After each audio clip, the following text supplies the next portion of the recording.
Hello, everyone. Let's have more news about the Miami Heat. But first, don't forget to subscribe to the channel and leave a like. The Miami Heat desperately needs a star player, and that's on team president Pat Riley to find a way to make it happen. If he doesn't, it won't be a good situation at all for the franchise.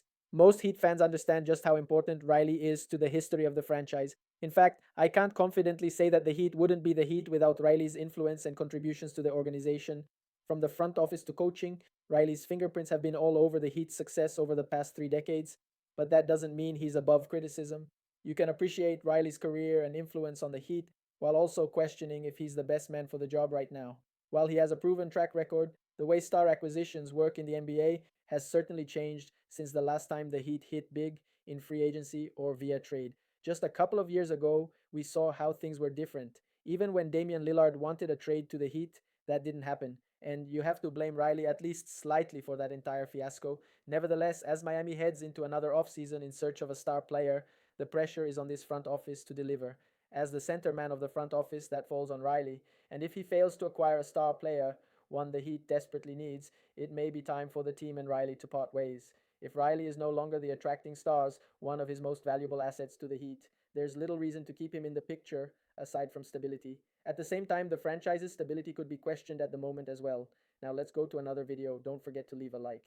Oh, Brian Windhorst went on Get Up ESPN this morning and said that a trade for Kevin Durant is likely happening within the next 2 weeks. Now, I don't think this should come as any surprise. We've seen Shams Charania already report that the week before the NBA draft is going to get absolutely bonkers. So when we're talking about the draft, that's literally next Wednesday to the following Wednesday. I mean, we are literally 15 days away from the draft. So next week is when I think things are going to start picking up. And then obviously the couple days, the 48 hours before Wednesday, June 25th, a lot of stuff is going to happen as well. All right, so now that we kind of know when a trade could actually happen, it will happen within the next 2 weeks. I think it's abundantly clear that Phoenix wants to get this over with before the NBA draft on June 25th, so they know what they have going into that. But either way, Zach Lowe does believe the Heat will get involved with a KD trade. He mentioned Minnesota, mentioned New York, mentioned the Houston Rockets, San Antonio Spurs, and said that he believes Miami will go whale hunting for Durant because they could talk themselves into a trio of KD, Bam, and Hero in a weekend Eastern Conference. But he also kind of shared some light on what he thinks a trade package would ultimately look like, which is why we're making this show. And this is where he went with things. He said it's likely going to be Andrew Wiggins, Jovic, or Hawkins Jr., so he thinks the Heat would only offer one, expiring contracts, whether it be Terry Rozier or Duncan Robinson alongside Andrew Wiggins, one first round pick. He only mentioned one, so likely would be that 20th overall pick in this year's draft and not anything in the future, what I actually don't mind. But he also mentioned that the Brooklyn Nets could be involved as a third team if the Heat actually want to get KD to the 305. Why did he say that? Well, Miami will desperately try to keep Khalil Ware. That's what Zach Lowe said. Now, there is no guarantee that they would be able to acquire Kevin Durant without including Ware. He kind of alluded to that. But he said Riley in that front office will try like hell, I think was the exact verbiage, to keep Khalil in Miami after a promising rookie season. And that's where Brooklyn may come in because the Suns have been very open about wanting a long-term piece at center to pair up with the rest of their roster ever since they've lost DeAndre Ayton.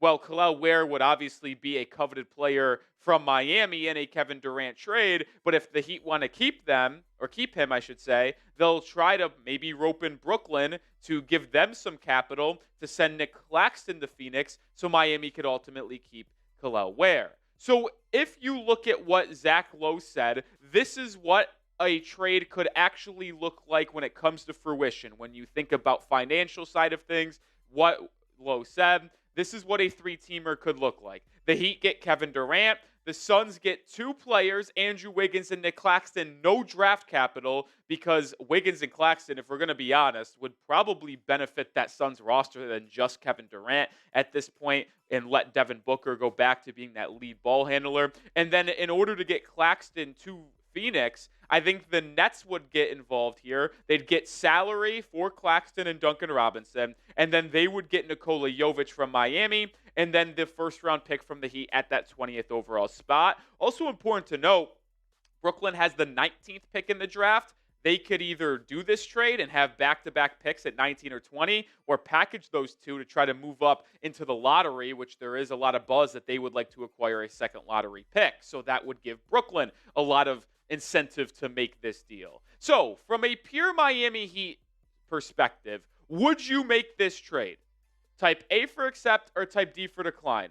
I mean, the Heat, we've talked about the package likely being Wiggins, Jovic, Duncan, and a first round pick for KD this entire time. So it's the same deal for Miami that we've always discussed. There is just a third team involved that makes Phoenix maybe more happy to take back Nick Claxton rather than Jovic, Duncan, and a first round pick. I actually do see this as a realistic package. I do. I've talked about it. I mean, if I'm the Heat and I'm not offering Kalel Ware, that is what my only offer will be for KD. We give you a young player in Jovic, salary in Duncan Robinson, a solid player in Andrew Wiggins, and one first round pick at the 20th overall spot. I'm not offering anything more than that. I've talked about it if the Heat actually offer Kalel Ware. I'm not offering any draft capital alongside Kalel. So if you are someone who wants to keep Ware, that is a package that I think we could see, whether it is just Miami and Phoenix doing it, or if you rope in Brooklyn and have the Heat send out the same amount. It's just that Nick Claxton ends up going to the Phoenix Suns. I think see that as a very realistic opportunity. And the Brooklyn Nets could be important for Miami if they want KD. I mean, kind of briefly talked about it just a second ago, but Phoenix desperately wants a center. And it's very clear around league circles they want a new center. So if they do want a new center, well, and the Heat want to keep Kalel Ware, they'll probably need Brooklyn, unless there's another third team out there that has a center that is coveted by the Suns and would be willing to play ball in a three-team trade like that. But either way, let's talk about it more from the Heat's perspective now, because if you make that trade, this is what your lineup would look like going into the 2025 season. Now, I am also putting down Davion Mitchell re-signing with the Miami Heat in restricted free agency and being your point guard of the season. So I think you would have Davion Hero, Bam Ware, and Kevin Durant with a bench that would look like Jaime Jaquez Jr., Terry Rozier, Haywood Highsmith, Pallel Larson, and Kyle Anderson. You also have Kashad Johnson and Kevin Love under contract, but you'd likely fill out the back end of your rotation with vet min guys. I'll be honest, I think this team competes in the Eastern Conference. We've talked about it. The Celtics are going to take a step back. They're offloading salaries like potentially Kristaps Porzingis, potentially Drew Holiday.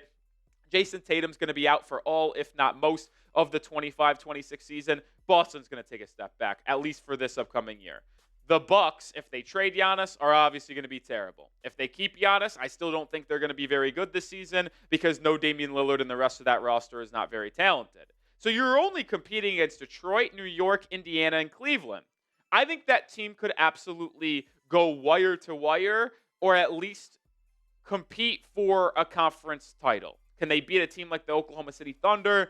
Unsure of that. But could they beat those teams in the East? Yeah, I think anything could happen in a given 7-game series. And also, if you make that trade, there could be more moves to come after the fact. Why? Well, you would still have some assets to move. You talk about Kyle Anderson's contract being immovable. Terry Rozier's expiring. You still have Jaime Jaquez Jr. to deal. Maybe Pallel Larson. You would keep all of your future first-round picks because in that trade, you only gave up the 20th overall selection. So you would have future picks to trade, some young players in Jaquez and Larson, expiring salary in Kyle Anderson and Terry Rozier. And even if you did not make a trade to complement the roster, you would also still have flexibility going forward with those draft picks of the future. Like you're not losing your flexibility. And with Kevin Durant being a $54 million expiring salary, you could wait to extend him and just say, hey, if it doesn't work out, we'll have a lot of money off the books and be a team that could offer a max contract this upcoming offseason. Not this one, but the one after in NBA free agency. So you'd still have a lot of flexibility in the future if you made that Kevin Durant trade. All right, more to come here on the conversation of KD. But, hey, the NBA draft is just a couple weeks away. Get your Miami Heat draft hats. They've got black hats in curved form. They have white hats in flat brim. They also have draft hats that are bucket hats. That's kind of sick. I am like 50-50 on if I'm buying one. I am really dang close to doing it. And I can't wait to see players walk the stage in a draft bucket hat. I hope they do. That's going to be sick. Get yours today at chatsports.com/heat2025 draft hats. That link is in the description and comments of today's video. One more time, chatsports.com/heat2025 draft hats. Although I talked about what a package could look like and what the roster would look like with KD, I still am not that optimistic that a trade ultimately comes to fruition for Miami when it comes to Kevin Durant over the next 2 weeks. Why is that? Well, it's because the teams that are consistently mentioned that will show interest in a Durant deal. Take away Miami, the top 4 teams are the New York Knicks, the San Antonio Spurs, Minnesota Timberwolves, and Houston Rockets. I truly believe all 4 of these teams have a better trade package to this Phoenix Suns than the Miami Heat. Now, I have had different feelings on like a Giannis trade package where I think Miami would be some like a better offer than a Knicks, than a Timberwolves, not San Antonio or Houston. But when it comes to KD, I just don't know if that's actually the case. So I want to go through the other teams probably and most likely offer for KD and show why I don't think the Heat would be able to top that. Well, let's start with the New York Knicks here. If they wanted KD, they would likely trade Karl-Anthony Towns. Why? Well, it's because he's making the same amount of money as KD, and it would be most likely be the swap there. Plus, Phoenix wants a big man, although I don't think Cat is a 5 anymore, and he's most likely a 4. He could still man that front court and have him be the second man to Devin Booker if they still want to compete over in Phoenix. So I think Cat, Ariel Ekporti to kind of make the salary works, and then 2 second-round picks to get KD to New York. Will the Knicks do that? I don't know. Their front court would then be KD at the 4, Mitchell Robinson at the 5, and then you still have that Mikal Bridges, OG Anunoby duo at the 2 or 3 to complement Jalen Brunson. That's certainly a really dangerous team. New York, there's conflicting reports on if they're interested. Begley says he does not think the Knicks will trade for KD. Everybody else in the national media says they think the Knicks will show interest, although this trade package is interesting. I don't know if Phoenix would be in because they might want some draft capital. Who knows? But that is a package that I don't think Miami would be willing to top. All right, let's move over to the Minnesota Timberwolves now. They get KD for Rudy Gobert, Dante DiVincenzo, Rob Dillingham. This trade package was actually mentioned by Zach Lowe and company on that podcast that I referred to on today's show. I think this is a package the Phoenix Suns would be very intrigued with. They get a young point guard that was a lottery pick, top 10 to be exact last year in Dillingham. DiVincenzo to be that off-the-bench shooter. You would likely have Dillingham and Devin Booker start alongside each other. And then they get that center that they've been looking for in Rudy Gobert. You have Gobert man that defense. You have DiVincenzo, Dillingham, and then D-Book as your backcourt rotation. Still have Bradley Beal as well. That's an offer that I don't know if Miami could top due to Rudy Gobert and Rob Dillingham. Those are the 2 highlighted players that are in this package. All right, let's move over to the Spurs trade, which, I mean, if they offer this, it's over for Miami. I think it's over for, like, every team if the Suns actually could get this. I mean, Devin Vassell is the best player that we've talked about to this point in trade packages. Like, I know Cat is better now. Gobert is probably better now. But with Vassell being 24, 25 years old and ascending, I mean, that's a player that I would just imagine the Spurs wouldn't want to give up, but the Suns would be very happy getting him. You get Barnes and Sohan, another young player, Barnes for salary purposes, plus the Suns would get a lottery pick. They don't get a center in this trade, but they could use the 14th pick on a center, whether it would be a Derek Queen, whether it be a Malawach if he fell. You can go Thomas Sorber. You go Asa Newell. They would have so many options to get a center of the future with that 14th pick. If the Spurs offered this to the Phoenix, I think it's over for everybody else. The Rockets will round out the trade packages here. This one's tough because you would imagine they would trade Jalen Green, but if they traded Jalen Green for him, they would have to then attach both Jabari Smith and Reed Shepherd, or Jabari Smith and Jock Landale for salary purposes, and would they want to do that? So maybe you would see a Jalen Green, Jabari Smith, and a first-round pick package, but then that's a very interesting team that could be in on the KD sweepstakes. But there's a lot of buzz out there that they actually don't want to give up much of their young core. So what I believe Houston would offer to keep their young core intact and just say, hey, we'll add KD just for the 10th pick. That's basically what this is, right? Van Vliet, Londell for salary, and the 10th overall pick, which is actually originally the Suns selection. And like I said, the reason why Phoenix could be interested in this, they take on Van Vliet's 1 year, $44 million contract. That becomes expiring next offseason, obviously. You get the 10th pick where they can go with a center of their choice to add to that front court. I think the Suns would likely try to do the Spurs package or heck, even like the Timberwolves or Knicks package over this Houston trade package, but it certainly is a trade that I think they might prefer over the Miami Heat's offer for the Kevin Durant. All right, predict it. Who trades for KD? Let me know your thoughts. I showed 5 different trades. The one for Miami and then the 4 from the teams that the Heat are competing against. Who trades for KD? Let me know your thoughts down below.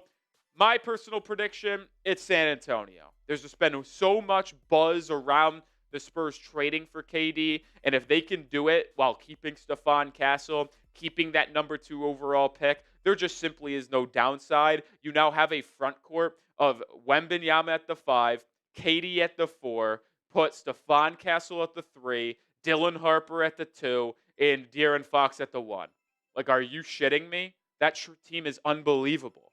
And then you could even do something different to where you start maybe a better fit right away at number 2 and at this 2-guard spot, and then have Dylan Harper come off the bench as your lead guard as a rookie. Like, I mean, that team just could win a title next year, in all honesty, if Wembanyama takes a step up and is able to stay healthy. I just don't know how the Heat have the top package, if we're going to be honest. Like, I would rather have Devin Vassell, the 14th pick, in salary, without a question. I would rather have Cat, probably. I'd rather have Gobert, Dillingham, and Dante DiVincenzo. I'd probably rather have the 10th overall pick in salary. Like, I just don't know how the Heat ultimately get Kevin Durant. And even if KD says he wants to go to Miami, that's his number 1 choice. Like, the Suns don't have to oblige from that. And just remember, Jimmy Butler said Phoenix was his top choice, and they couldn't get a trade done with Miami. Excuse me. Channel. Hope you're doing well out there. If you guys could subscribe, that'd be great. And appreciate you stopping by. So, a couple things that have been in the off-season ether today involve Kevin Durant, more Spurs fodder that was out there by Bill Simmons, who's like, you'd be surprised if you did the ringer. That's basically the impression of it. Which would reflect a little bit on John Gambadoro's reports last week that Kevin Durant is intrigued by the Spurs, that he has some interest in going to the Spurs. There's some mutual interest in going to the Spurs. And, all of that being not great news, of course, for the Miami Heat if that were to happen.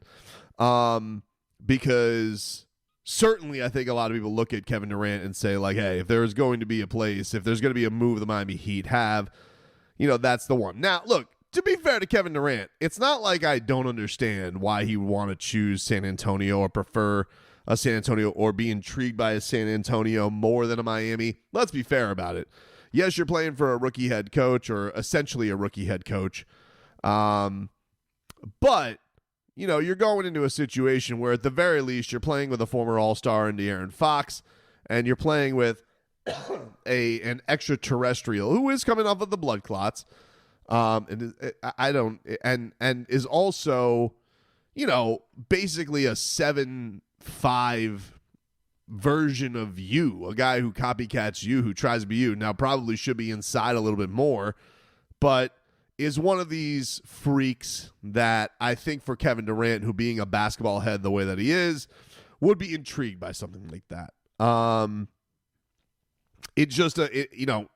think for the Heat standpoint, the only thing they really have going for them right now, they have Bam, they have Tyler, who are 2 tremendous players, but they are in the bellow of like this Eastern Conference that's a little bit bland right now, and certainly somebody could look at that and take advantage and be like, oh, I want to stick in the East. It's an easier path to the title. I would agree with that, especially with Boston, being on the ability to revamp some things and probably, tear their team apart a little bit, especially with Tatum being done for this season.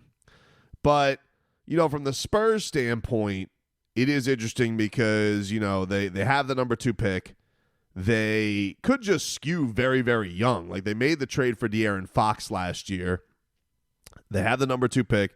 They got the Rookie of the Year in Stephon Castle on top of Wembanyama. So they could do an Oklahoma City type thing here where, maybe it takes them 3 years, but it probably isn't as vast a wait as long as Wembanyama's good coming back, as opposed to like putting a jolt into it, putting Kevin Durant in there to be your certified guy.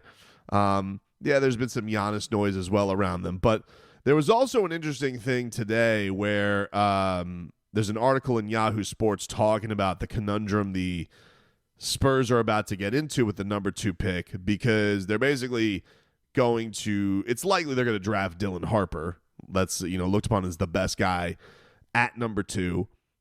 Guess they could go Bailey. I'm sure they could, stunt some people and go Edgecombe, but most people think that you would go Dylan Harper in that situation.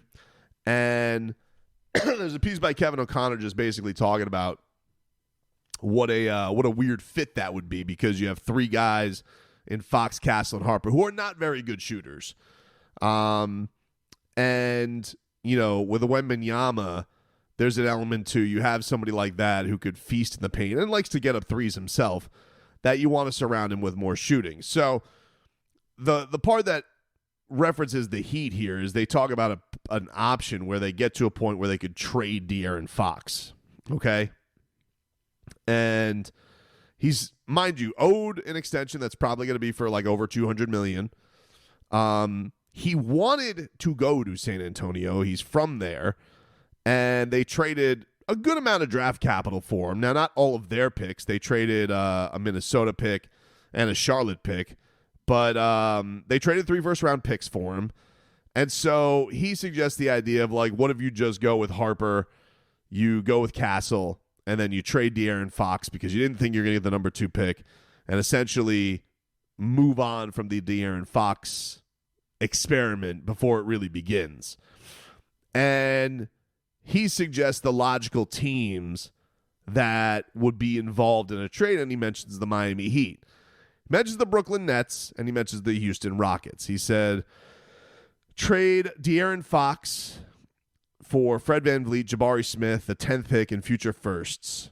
Fred VanVleet gives the Spurs a vet, while Smith would be a fascinating fit next to Wemby. He also mentions for the Nets, Cam Johnson and draft capital, and Johnson spaces the floor, fits the timeline. And then he mentions for the Heat, which it seems for some reason like the biggest haul that you would get for De'Aaron Fox, which I'm just confused by. But he says, for De'Aaron Fox, trade Duncan Robinson. Okay, logical, he's expiring. Haywood Highsmith, Nikola Jovic, and the 20th pick, and unprotected picks in 2030 and 2032. Fox upgrades Miami's point guard spot, while San Antonio gets picks, 3 shooters, including a young piece in Jovic. I got to tell you, that seems like a much more vast haul for De'Aaron Fox than the other pieces. While, yes, you're getting more proven pieces in Cam Johnson, who's obviously tremendous as a shooter, and then you just mentioned draft capital. It's kind of just like thrown out there, so I don't know what that means.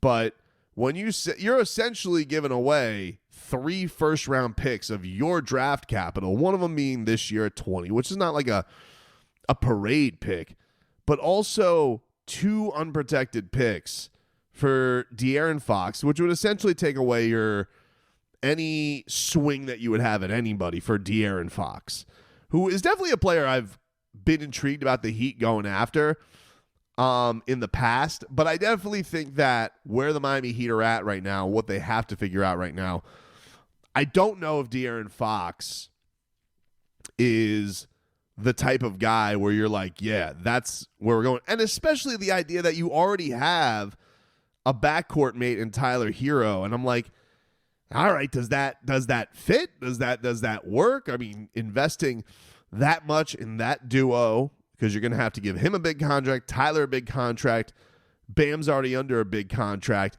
and then on top of it, you've eradicated 3 first round picks.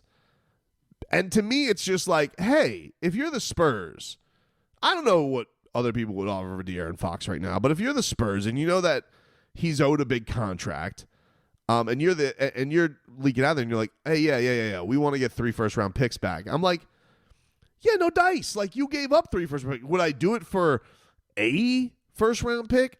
Maybe 2 on top of this package. I'd consider it. I still don't love the idea of throwing Jovic in here as far as a little sweetener for somebody who I don't know is like the quintessential pick for Miami. I like De'Aaron Fox. Don't get me wrong. Like, it's not like I hate the player. It just feels like a lot of young capital that the Heat are giving up, because you're not only talking about giving up this year's pick, but 2 unprotected futures in, what are we talking, 5-6 years? After losing Jimmy Butler to the Golden State Warriors, the Miami Heat are expected to chase a star this season. However, a key quality for someone to potentially become the next face of the franchise is that they will need to fit into the ever-so-famous Heat culture. The Heat could go after the likes of Giannis Antetokounmpo and Kevin Durant, as both stars are expected to get traded this summer. On the other hand, Bleacher Report's Andy Bailey proposed a trade that sends Memphis Grizzlies' Jay Morant to Miami. When he's healthy, Morant is one of the most exciting players in the NBA. As a result, it's not hard to imagine him playing for a team like the Heat. But 2x NBA champion Cedric Maxwell doesn't believe this mock trade will come to fruition, as he explained how Pat Riley is to blame for it. I can't see that working out for Pat Riley. Pat Riley runs a really tight ship. Can he fit into that Heat culture? Because Heat culture has always been sacrificed for the team, Maxwell said on the Nightcap podcast. He added, the betterment of the team. I'm not sure. I've seen Ja Morant. He's as talented as anyone in this league, but can he put himself in that system playing under Pat Riley in the Heat organization? That, for me, I don't see that happening. No question that Morant is extremely talented, but playing for Riley isn't everyone's cup of tea. Even someone like LeBron James left the Heat after a fallout with Riley. So, it's understandable Maxwell doesn't see Jay playing in Miami. The 2024-25 NBA season marked the 6th campaign for Morant in Memphis. During this tenure, Morant has helped the team qualify 4 times for the playoffs. However, the Grizzlies have hardly had any success in the postseason. One may wonder if the organization finally wants to part ways with Morant. According to ESPN's Bobby Marks, the Grizzlies have no such plans, at least for now. And you, fan, what do you think about Ja Morant's situation? Leave your opinion in the comments.